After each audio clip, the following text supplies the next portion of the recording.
제가 말씀을 전할 때 꼭 이렇게 유머를 조금 한번 사용해 보는 것 몇 년에 한 번씩 합니다. 그죠? 여러분들 잘 아시죠? 그래서 제가 오늘 분위기에서 이 분위기를 더 깔아앉을지 아니면 이 분위기를 조금 살릴지 여러분 들어보세요. 사실 이런 말 하지 않고 하는 게 더 좋을 건데 여러분들이 각오를 하고 웃을 준비를 해주셨으면 합니다. 어떤 할머니가 자기가 나이가 들어서 야 이거 나이가 들으니까 안 되겠다. 기력도 없고 또 희망이나 소망도 없어지고 그래서 안 되겠다 해서 자기가 막 화장을 진하게 막 하기 시작했어요. 그리고 꿈을 가져요. 희망을 갖고 내 젊게 살아야겠다. 이렇게 하고 화장을 막 진하게 하고 시장에 갔습니다. 시장에 가면 사람들이 많이 있잖아요. 근데 그 시장에 갔는데 그 시장에서 이상한 소리가 자기한테 귀에 들리는 거예요. 같이 가 처녀. 그렇게 막 자기가 들은 거예요. 다시 길을 의심하고 있는데 같이 가 처녀. 그러니까 이제 이 할머니가 이렇게 그 소리에 자기가 너무 기분이 좋은 거예요. 내가 화장을 이렇게 막 진하고 예쁘게 했더니 나를 좀 젊게 보나 보다 하고 기분이 좋았어요. 그리고 집에 가서 더 옷을 막 치장을 하고 또 시장을 가는데 그렇게 치장을 하고 화장을 다시 하고 그다음에 보청기를 딱 이렇게 끼고 이러고 이제 딱 갔어요. 근데 또 누가 부르는 거예요. 갈치가 1,000원.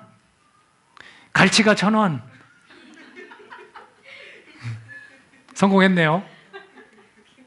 그 귀가 좀 어두우셔서 이 시장에서 생선 장사가 갈치가 1,000원, 갈치가 1,000원 이런 거를 가치가 처녀, 가치가 처녀 이렇게 들은 겁니다. 분위기가 좀 살았어요? 네? 우리 말씀 우리 귀 기울여서 잘 들읍시다. 이게 귀가 잘 안 들리니까 막 다른 얘기를 듣고 막 그러는 거예요. 우리 말씀 들을 때도 좀 이렇게 집중해서 엉뚱한 얘기 드시지 말고 이렇게 말씀 끊어서 이렇게 받아들이시지 말고 전체를 다 통으로 받아들일 수 있기를 바랍니다. 예수님이 말씀하셨죠. 귀 있는 자는 들을지어다. 그렇게 말씀하셨어요. 귀 없는 사람이 어디 있어요? 다 귀가 있는데 근데 귀 있는 자는 들을지어다. 그리고 또 하나의 말씀, 요걸 좀 다른 표현으로 쓰셨어요. 들을 귀 있는 자는 들을지어다. 이 두 가지를 잘 한번 생각해 보세요. 귀 있는 자는 들을지어다. 귀는 다 있어. 그렇게 말씀하셨고 들을 귀 있는 자는 들을지어다 이렇게 또 말씀하셨단 말이에요. 그러면 귀 없는 자가 있는가? 없어요. 다 귀가 있어요. 근데 누구든지 기회가 있다라는 거예요. 그러나 듣지 않는 자가 있다는 것을 말해주는 거예요. 들을 귀 있는 자는 들을지어다. 귀가 있지만 들을 수 없는 자도 있다라는 거죠. 이것은 우리에게 주어진 그 기회인데 우리가 정말 그것을 듣느냐 듣지 않느냐 그건 우리의 몫이에요. 지금 이 자리에서 우리 모두가 들을 수 있기를 간절히 바랍니다. 지금 열왕기는 말 그대로 왕들의 쭉 이야기예요. 왕들이 어떻게 살았고 백성들을 어떻게 다스렸고 하나님과 관계는 어땠고 이런 얘기를 쭉 하고 있습니다. 그래서 등장하는 통일왕국을 이루었던 것이 북이스라엘과 남유다로 쫙 하고 갈라졌어요. 누구 때 그랬습니까? 다윗은 통일왕국을 이뤘고 솔로몬도 그랬어요. 그러나 솔로몬이 잘 나라를 다스리던 중에 말년에 잘못됐어요. 죄를 졌어요. 수없이 많은 첩들을 얻어가지고 여자 때문에 힘든 하나님 앞에 죄악을 짓는 그런 모습 때문에 하나님이 말씀하셨죠. 네 때에는 내가 징벌하지 않겠다. 재앙을 내리지 않겠다. 왜? 네 아버지를 봐서. 그러나 네 아들 때에는 내가 네 나라를 떼서 너 신하의 아들에게, 네 신하에게 주겠다. 그래서 그 신하의 아들에게 주게 되거든요. 그래서 그 다음 왕이 누구냐면 10지파를 다스리는 북이스라엘. 그래서 그냥 이스라엘이라고 불러요, 보통. 그리고 유다는 남유다. 그래서 유다라고 부릅니다. 그 10지파의 왕이 여로보암이 됩니다. 신하의 아들이 왕이 되고요. 그리고 계속해서 하나님의 약속은 메시아를 하나님이 약속하셨기 때문에 하나님께서 그 메시아를 약속하셨기 때문에 유다라는 족속을 통해서 계속 그 대를 이어가시긴 해요. 거기에 솔로몬의 아들인 르호보암이 왕이 됩니다. 자, 요 배경 속에서 오늘의 이야기를 함께 나누려고 합니다. 자, 솔로몬이 아버지의 뒤를 이어서 왕이 됐어요. 이것을 우리는 다른 표현으로 하면 은혜다 라고 그렇게 표현할 수 있습니다. 왜냐하면 솔로몬에는 또 다른 아들들도 있었어요. 그 중에서 참 다윗의 또 다른 아들들도 있었지만 그 중에서 솔로몬이 왕이 된 거, 이거 은혜예요. 그리고 여로보암은 신하였어요. 신하. 아버지가 신하였어요. 그럼 계속해서 신하가 되어야 되는데 여로보암은 왕이 됐어요. 자, 이것도 은혜예요. 사실은 거저받았죠. 여로보암은 거저받았어요. 근데 그러면서 하나님께서 이 두 사람에게 동일한 말씀을 주세요. 솔로몬은 하나님과 친밀했어요. 일천번제도 드리고 지혜도 달라고 해서 지혜도 주고, 야 네가 정말로 마음에 드는 걸 구했으니 내가 부와 명예도 주겠다 해서 그렇게 주셨어요. 근데 하나님이 말씀하신 게 뭐냐면 내 계명과 내 율례와 내 법도를 잘 지켜서 행하면 내가 너의 왕위를 영원히 이어가도록 해주겠다. 그렇게 말씀하셨어요. 근데 여로보암은 신하예요. 왕이 됐습니다. 근데 여로보암에게 똑같은 말씀을 하셨다는 거예요. 너가 내 율례와 법도와 계명을 잘 지키면, 이 길로 정직하게 행하면 내가 네 왕위를 영원히 이어가도록 해주겠다. 하나님은 사실 차별이 없어요. 여기에 계신 모든 분들에게 동일하게 말씀하세요. 그렇죠? 누구에게는 더 예뻐서, 누구에게는 정말로 정성스럽게 충성해서 그러시지 않아요. 말씀은 동일해요. 하나님은 우리에게 그렇게 말씀을 해주시는데, 이 솔로몬과 여로보암은 자신들의 노력으로 왕이 된 게 아니에요. 하나님께서 선택하신 거예요. 하나님께서 다른 여러 아들들이 있지만 솔로몬을 선택하신 것이고, 또 다른 많은 신하들이 있었지만 그 중에서 여로보암을 선택하신 거예요.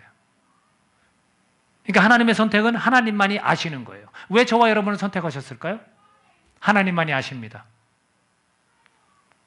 그러나 이 선택받은 자의 태도와 삶의 모습은 우리 자신들의 몫이라는 거예요. 우리에게 동일한 메시지를 하나님이 주시지만 그 메시지를 어떻게 받아들이느냐, 그 메시지를 어떻게 순종하고 어떻게 적용하고 살아가느냐, 이건 우리의 몫이에요. 누구한테는 분명히 메시지를 줬고 누구한테는 메시지를 안 주고 이러시지 않는다고요. 여로보암과 솔로몬에게 동일한 말씀을 하신 것처럼 오늘 우리에게도 동일한 말씀을 해 주신다는 거예요. 여러분, 우리 신앙인들 중에는 그 다양한 사람들이 있습니다. 이 다양한 사람들에게 있어서 신앙의 그 형태와 모습은 굉장히 중요하다는 걸 우리가 알아야 돼요. 동일한 장소에서 동일하게 예배를 드리는데 결과물은 달라질 수 있다는 거죠. 다 같은 신앙인이 아니라는 사실입니다. 어떤 사람은 자기가 정한 그 룰이 있어요. 아, 신앙이라는 것은 내 하나님을 우러러보고 믿는다는 것, 이 정도의 선에서 내가 삶을 살아가면 돼 라고 정하는 사람이 있어요. 그리고 누군가는 아니야, 그게 아니라 이 모든 것들을 다 내려놓고 내가 하나님 앞에 온전히 모든 걸 다 맡기고 갈 수 있는 것이 정말 신앙이야. 그것 때문에 어떤 사람은 행동으로, 또 사회적인 어떤 운동으로 그렇게 헌신하며 나아가려는 사람이 있는가 하면, 누구는 조용히 하나님 앞에 기도하면서 또 다른 사람 한 사람을 그저 케어하고 한 사람을 하나님 앞에 돌아오기 위해서 노력하고 그런 선을 행하고 기도하는 뭐 이런 모습으로 또 지내고, 어떤 사람은 교회 안에서 정말 열심히 봉사하는 거예요. 교회 안에서만 할 수 있는 일이란 다 하고 그렇게 지내고, 또 어떤 사람은 교회에선 비록 봉사하는 일은 없지만 자기 직장에서 정말 복음을 가지고 내가 사역자답게 틈만 나면 사람들한테 하나님 이야기를 들려줄 수 있는, 예수님에 관해서 말할 수 있는 그런 삶을 살려고 하는 이런 모습들 굉장히 다양해요. 그러다 보니까 누구는 이성적으로, 합리적으로 좀 더 신앙이라는 부분을 접근하고, 또 누구는 열정적으로 막 행동으로 기도하고 부르짖어야 되고, 또 찬양으로 좀 나는 은혜를 누리기 때문에 찬양만을 중요시 여기고, 이런 모습들로 또는 지내곤 한다는 거예요. 그래서 교회의 모습도 나 이 교회는 좀 마음에 들고 이 교회는 나에게 맞지 않아, 이런 표현들을 쓰는 겁니다. 저는 거기에 대해서는 그걸 달갑게 생각하지 않는 사람이에요. 왜냐하면 교회의 본질, 교회는 내 자신이 교회거든요. 그럼 결국 그 교회를 비판한다는 건 내 자신을 비판하는 거나 마찬가지예요. 그게 무슨 뜻이냐면 내가 교회의 본질로서 내 모습이 하나님 보시기에 합당하면 되는 거예요. 그러면 잘못되고 부족한 것들 이해가 되는 거예요. 그리고 그 속에서 내가 해야 할 일이 있어요. 올바르지 않은 교회 전체 공동체의 모습 속에서 내가 해야 될 일이 있다는 거예요. 그걸 발견하는 게 저는 진정한 교회라고 생각을 합니다. 이런 다양함 속에서 교회가 나눠지는, 분열되는 일을 우리가 봅니다. 우리 주변에서 흔히 있는 일이에요, 여러분. 제가 알고 있는 곳만 해도 몇 군데가 되거든요. 지금도 조짐이 보이는 교회가 있어요. 딱 성도들이 딱 반으로 나눴어요. 잠깐 설명해 볼까요? 간단해요. 한쪽 편은 목사님이 좋아요. 목사님 메시지도 좋고 나 목사님과 함께 하고 싶어요. 한쪽은 야, 이 목사 윤리적으로 도덕적으로 좀 문제가 있는 거 아니야? 우리 교회의 정신과 좀 어긋나는 거 아니야? 이렇게도 딱 갈려졌어요. 왜 이런 일들이 생겨나야 하는 걸까요? 그것은 자신들이 품고 있고 자신들이 알고 있는 신앙이 옳다라고 여기기 때문에 그래요. 자신의 룰이에요. 자기 기준이 딱 있어요. 그래서 거기서 벗어나면 마음에 안 드는 거예요. 옳지 않은 거예요. 거기에 딱 맞으면 좋은 교회, 괜찮다. 내가 함께 할 수 있겠다. 이렇게 생각하는 거죠. 여러분, 교회는 주인이 누굽니까? 예수님이에요. 예수님. 피값으로 세운 거예요. 머리가 누구예요? 예수님이에요. 나머지는 다 연결된 거예요. 서로 역할이 다른 거죠. 저희 역할은 뭡니까? 말씀을 전하고 예배를 인도하고 집례를 하는, 중요한 성례전을 집례하는 그런 사람이에요. 그리고 여러분을 돌보고 여러분을 위해 기도하고 성경 말씀 올바로 가르치는 그런 역할이에요. 여러분은 또 다른 역할들이 있잖아요. 교사로 하는 사람도 있고 이렇게 반주로 하는 사람도 있고 예배를 또 준비하는 또 다른 사람들도 있고 식사로 봉사하는 사람도 있고 청소로 봉사하는 사람도 있고 여러 가지 다양하게 있죠. 운전을 하거나 여러 가지가 있습니다. 그렇게 자기가 맡은 일들을 하고 말씀드렸지만 또 다른 교회가 아닌 교회 밖에서 또 그렇게 사역하는 그런 분들도 있는 거죠. 근데 무엇을 말씀드리고 싶냐면 우리가 신앙이라는 것은 통합적인 신앙을 가져야 된다는 거예요. 제가 그래서 흔히 표현하죠. 이 성경에서 말씀을 하고 있는 이 모든 것들을 내가 받아들이려고 해야 되는데 이 성경에서 또 내가 선택을 한 거예요. 좋은 말씀들, 나하고 딱 맞을 말씀들만 가지고 가는 거예요. 이 66권을 우리가 어렴풋이나마 다 흡수를 해야 되는 거 아닙니까? 제가 목사지만 평생에 66권을 다 할 수는 없을 것 같아요. 그러나 노력하는 거예요. 우리 성도님들과 함께 이 교회에서 이 66권을 우리가 다 받아들이고 이해하려고 노력하는 거예요. 몇 독 하는 게 중요한 게 아니라 도대체 하나님은 이 이야기를 통해서 나에게 들려주시는 게 뭘까? 우리 공동체에 들려주시는 게 뭘까? 이걸 찾는 거예요. 우리가 온전한 사람이 되려고 이 성경이 우리에게 주어진 거라는 거죠. 이런 통합적인 신앙을 좀 가져야 되는 겁니다. 그리고 이 균형 잡힌 영성을 우리가 지녀야 돼요. 한쪽으로 치우치면 안 돼요. 우리가 몸도 어느 한쪽으로 몸이 균형이 깨지면 아프다고 그러잖아요. 우리가 그걸 오른손 있으면 왼손도 있잖아요. 근데 오른손만 중요시할 수 있어요. 나 왼손잡이니까 오른손 별로 필요 없어. 그게 아니죠. 다 쓰임이 있는 거죠. 그런 것처럼 신앙도 마찬가지예요. 내가 기도를 조금 더 못한다면 기도에 좀 더 관심을 갖고 기도하기를 훈련을 받아야 되죠. 내가 이성적이고 합리적인 사람이란 그래야 되고요. 내가 너무 감정적으로 기도만 하고 그런 생각을 갖고 있다면 이성과 합리적인 것들을 배우고 받아들여야 되죠. 지식적인 부분들에 있어도 공부하고 연구해야 되죠. 근데 우리는 너무나 익숙한 걸 좋아하고 그러다 보니까 우리 신앙이 편협된 신앙을 갖게 되는 거예요. 자, 그런 두 그룹이 만났어요. 자, 한 공동체가 됐습니다. 당연히 이게 분열이 일어날 수밖에 없는 거예요. 자기 것만 고집하니까. 근데 이것도 하나님이 다 말씀하신 거거든. 그럼 우리는 결국 부족한 것들을 채워나갈 수 있는, 또 다른 사람이 좋은 것을 좋다고 할 수 있는, 인정해주는, 세워주는 그런 일들이 우리에게 필요한 거죠. 무엇보다 중요한 것이 말씀이 기준이 되면 편하다는 거예요. 우리의 삶의 모든 모습들 가운데 내가 말씀의 기준을 갖고 있으면 얼마나 편한지 모릅니다. 그 말씀의 기준을 가지고 왕들에게 교훈하는 사람들을 구약시대에 뭐라고 부르냐면 선지자다 이렇게 불러요. 예언자다 이렇게 부릅니다. 역시 여로보암의 곁에 선지자 2명이 있었어요. 그 첫 번째가 누구냐면 아히야라는 사람이에요. 아히야라는 선지자가 하나님의 명령을 받고, 자, 솔로몬 네 때가 아닌 네 아들 때의 나라를 갈라놓겠다고 말씀하셨어요. 그러니까 아히야가 나타나서 시청각 교육을 합니다. 여로보암에게 나타나서 새 옷을 딱 입고 갑니다. 그리고 이 옷을 찢어요. 그래서 몇 조각을 내냐면 12조각을 냅니다. 12조각을 내서 그 12조각 중에 10조각을 여로보암에 주면서 말을 하는 거예요. 하나님이 솔로몬의 손에서 찢어 빼앗아 10지파를 너에게 주겠다. 그게 열왕기상 11장 31절에서 이야기합니다. 여로보암에게 이르되 너는 10조각을 가지라. 이스라엘의 하나님 여호와의 말씀이 내가 이 나라를 솔로몬의 손에서 찢어 빼앗아 10지파를 내게 주고 라고 되어 있습니다.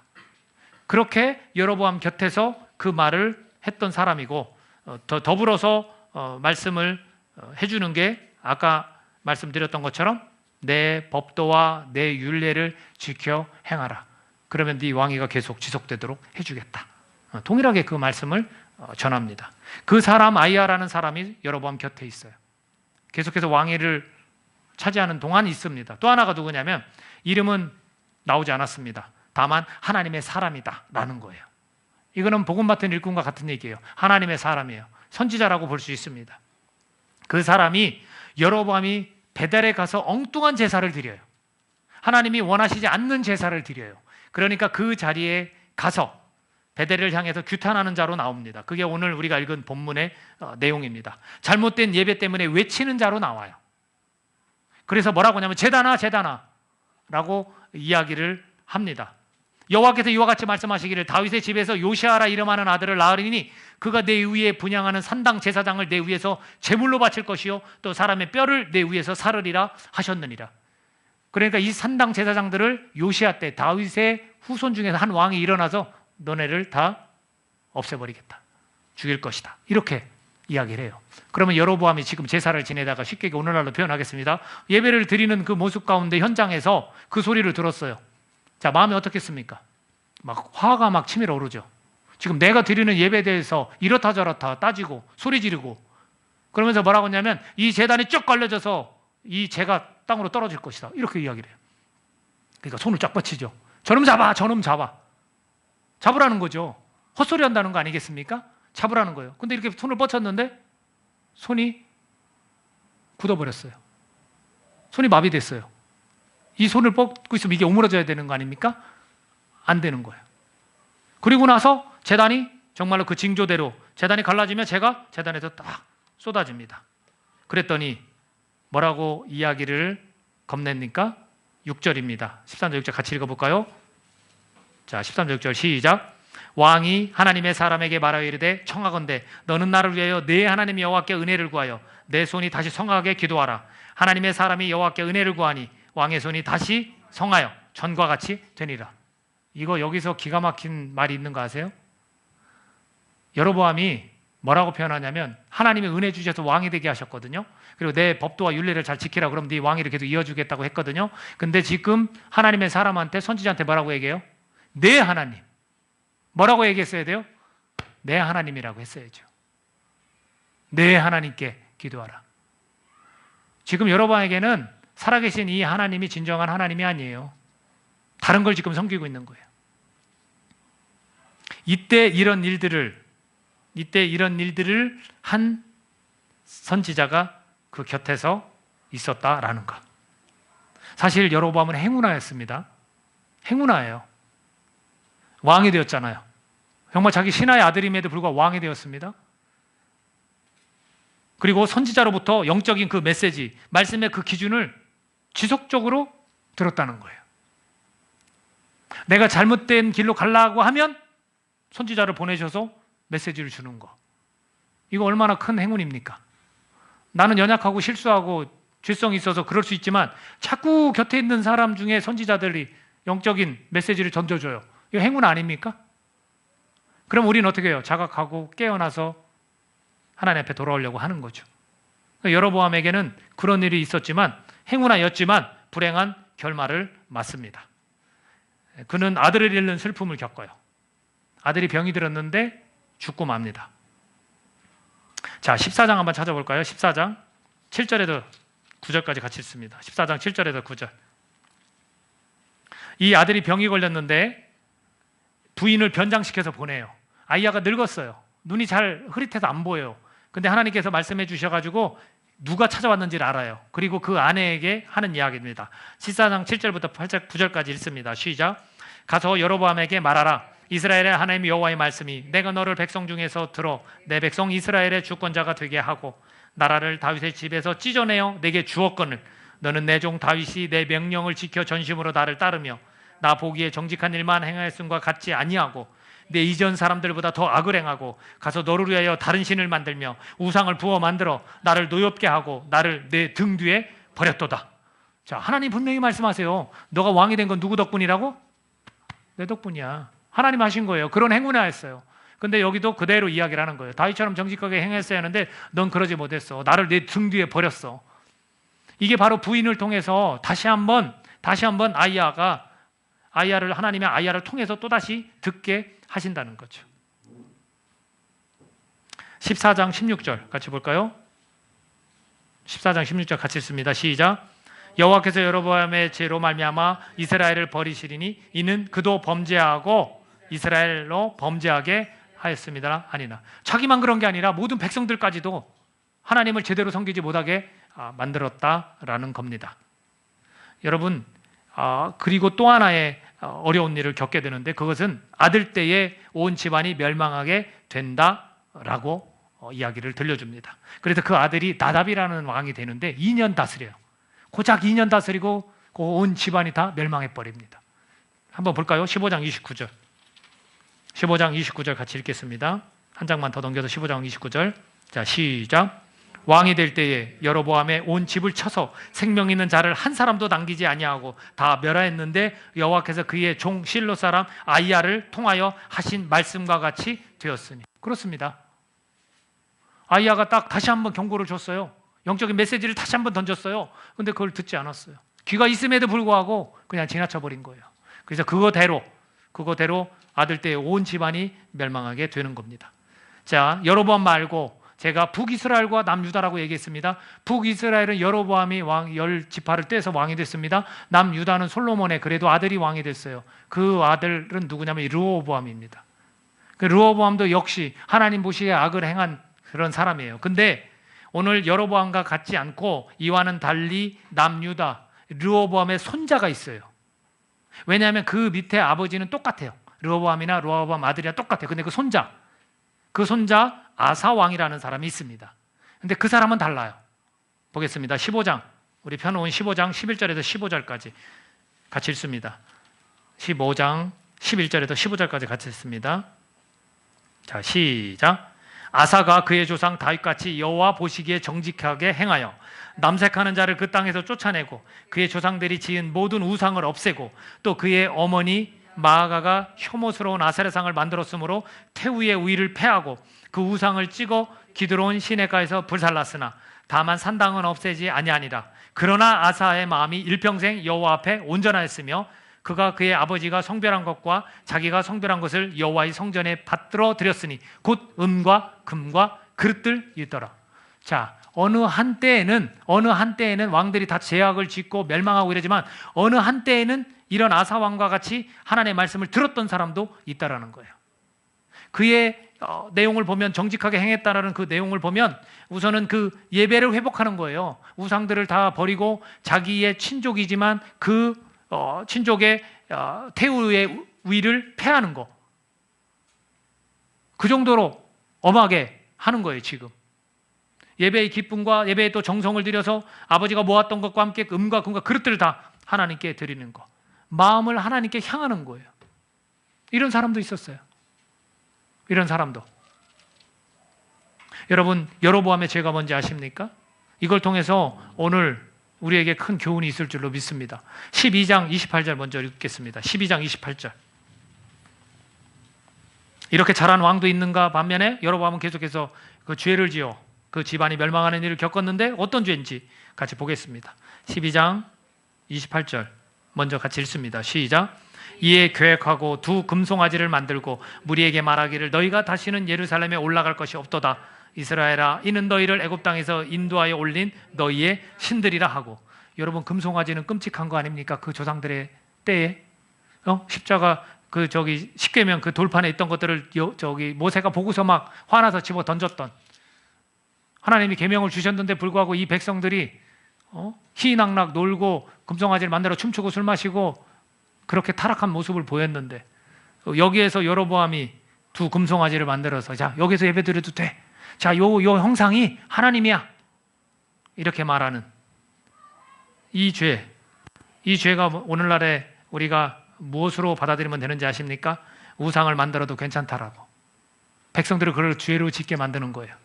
이것이 하나님이라고. 여러분, 우리 하나님보다 예전에는 형상이 구약에는 그랬지만 신약시대에는 이 마음으로 하나님보다 더 사랑하고 더 좋아하는 것들, 이것이 우상이라고 그렇게 말씀하십니다.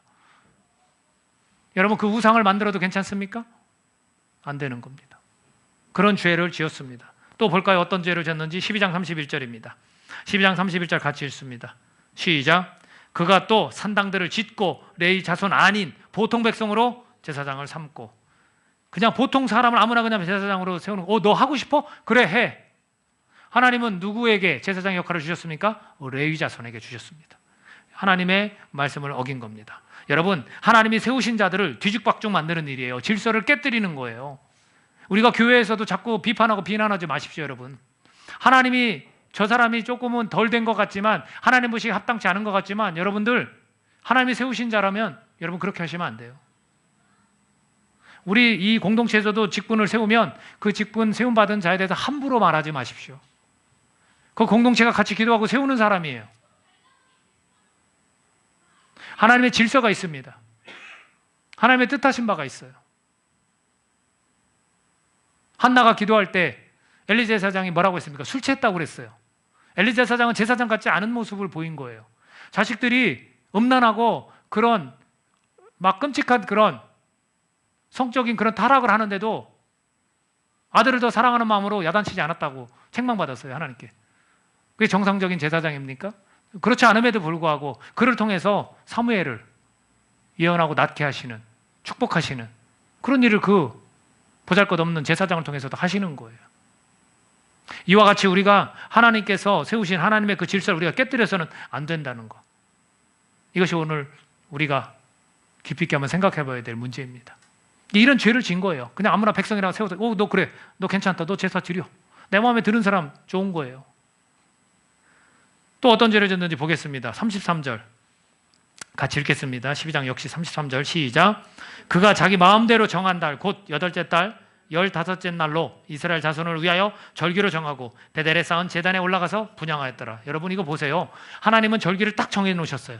근데 그것도 역시 어기고 뭐라고요? 자기 마음대로 정한 달을 절기로 정하는 겁니다.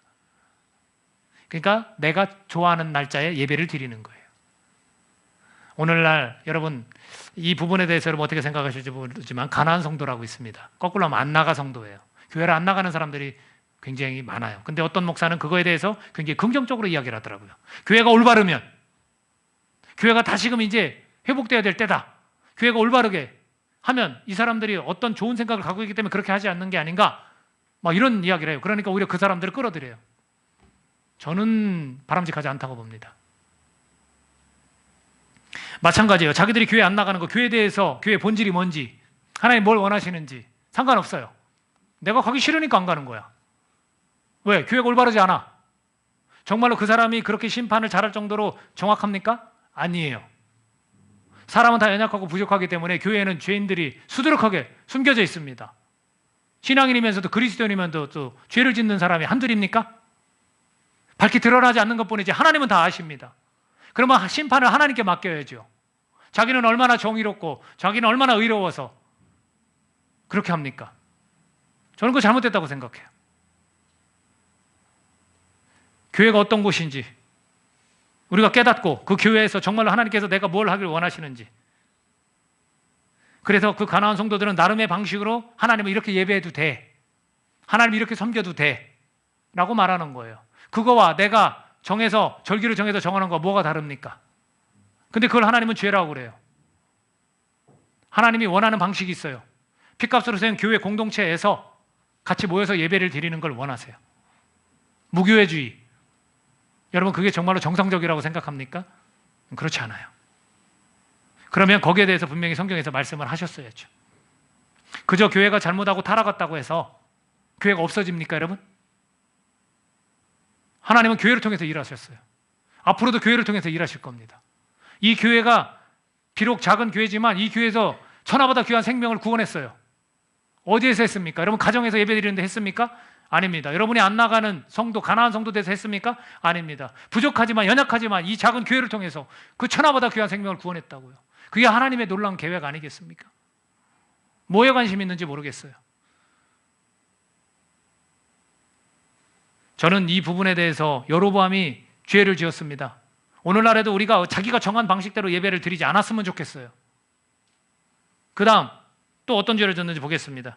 13장 33절 34절 같이 읽겠습니다. 13장 33, 34절 같이 읽습니다. 자, 시작.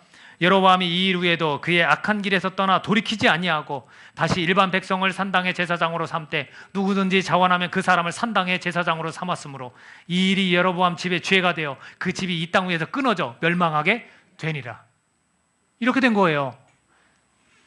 또 다른 선지자를 보내서 베델이라는 곳에서 엉뚱한 예배를 드리고 있으니까 하나님이 그 사람이 이 손이 마비되는 것까지 경험하게 해가면서 깨닫도록 하셨는데 안 듣는 거예요.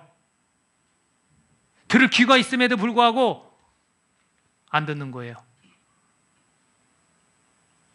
돌이키지 않는 것, 또다시 죄를 짓는 것. 여러분, 오늘날 우리 신앙인들이 말씀을 계속해서 듣습니다. 한 귀로 듣고 어떻게 합니까? 한 귀로 흘려보내는 거예요. 자기가 마음에 드는 거는 조금 간직하고 은혜 받았다고 하고, 자기가 좀 불필요하다고 생각하는 건 그냥 넘어가 버리는 거예요. 어디 위로와 달콤한 말들 좋아하지, 정말 책망받고 그렇게 살면 안 됩니다 라고 말하는 걸 누가 좋아하겠습니까? 그러나 하나님 말씀은 그것을 말해주고 있어요.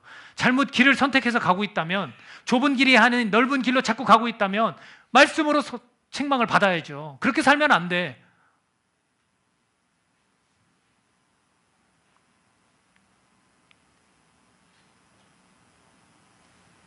또 다른 어떤 그룹은 들은 것은 많아요. 성실하게 예배에 참여하거든요. 성실하게 성경 공부를 같이 하거든요. 들은 건 많은데 그 들은 것을 가지고 판단용으로 사용한다는 거죠. 나 이 정도 알고 있거든? 그래서 딱 걸리면 이 프레임에 딱 그 사람이 잘못 가고 있으면 딱 판단용으로 딱 꺼내서 사용하는 거예요.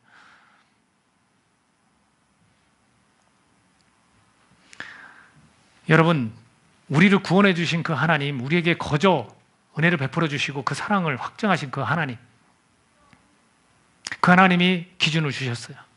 이 말씀을. 때로는 이 말씀이 위로가 되고 격려가 되고 힘이 되지만, 때로는 내가 잘못 가고 있으면 정말 책망과 재앙으로 나에게 엄하게 벌하시겠다고 경고하시는 거예요.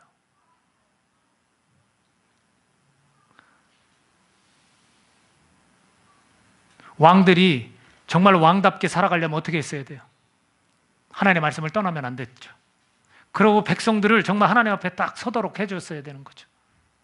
근데 그들은 자기 죄뿐만 아니라 백성들까지도 죄짓게 만드는 그런 일을 통했죠. 그러나 하나님은 그런 중에도 선지자들을 계속해서 보내서 위험을 무릅쓰고 계속해서 이야기하도록 만드셨다는 거죠. 오늘날 우리 신앙인들이 정말 다른 길로 자꾸 가고 있고 하나님 보시기 합당치 않은데 계속해서 그러는 우리는 말씀을 통해서 우리를 듣게 만드시는 거예요. 여러분에게 그 두 귀로 계속 들려지도록 하는 거예요.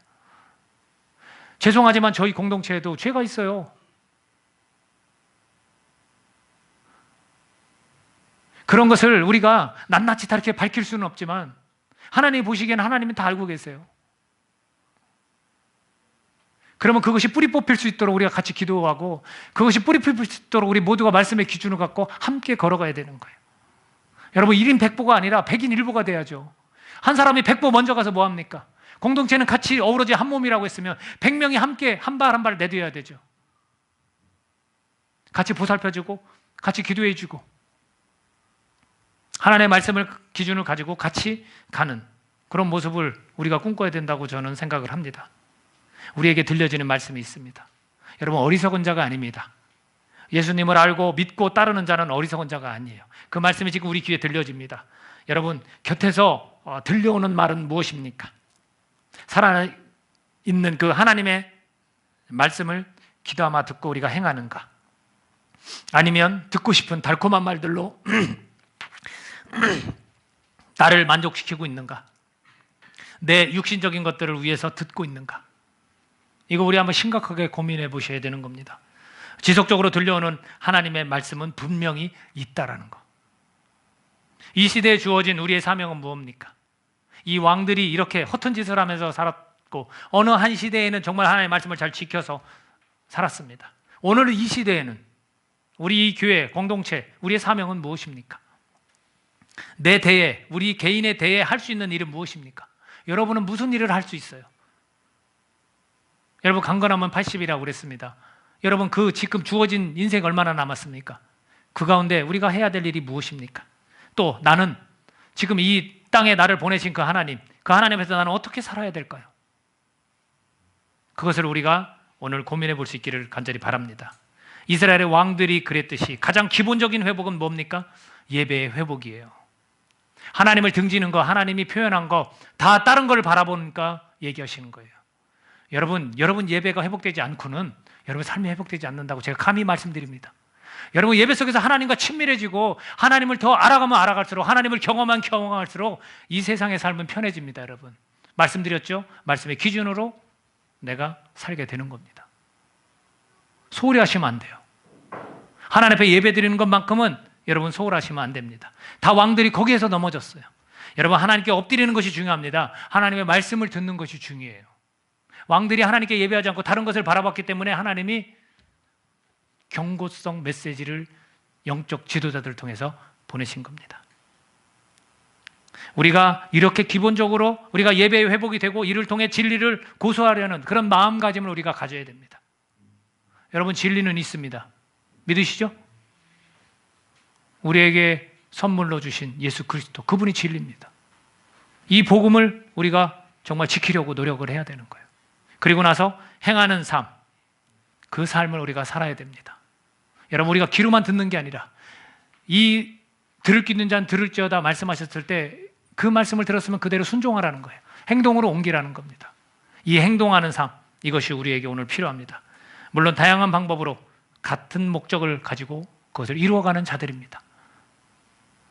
여러분 꼭 기억하십시오.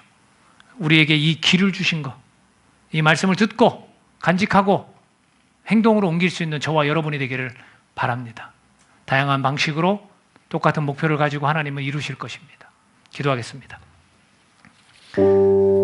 이 시간 우리 기도할 때 한 시대를 살아가는 왕의 모습들을 통해서 우리 자신을 되돌아보기를 원합니다. 오늘날 이 시대를 살아가는 우리가, 우리 공동체가 감당해야 될 사명이 무엇인지, 또 내 자신이 어떻게 살아야 될지, 내가 정말로 어떤 사명을 받은 자로서 삶을 살아가야 되는지를 여러분 이 시간 기도하고 고민해 보시기를 부탁드립니다. 우리가 기본적으로 정말로 본질적으로 예배부터 회복되어야 됩니다. 이 왕들이 하나님 앞에 예배드리지 않고 다른 것에 관심 갖고 다른 것을 섬기는 그런 모습들 때문에 곤욕을 치렀습니다. 우리 또한 그런 삶을 사는 자들이 아니라 우리는 정말로 어리석은 자가 아니라 하나님의 말씀을 듣고 행하는 자들임을 오늘 우리가 기억하기를 간절히 원합니다. 이 시간 우리 성령님 의지하면서 하나님 앞에 다시 한번 나의 예배가 회복되도록, 우리 공동체의 예배가 회복되도록 같이 기도하고 우리 진리를 고수하는 그런 삶을 살도록, 내가 행하는 삶을 살도록 우리 같이 기도하는 시간을 갖도록 하겠습니다. 기도합니다.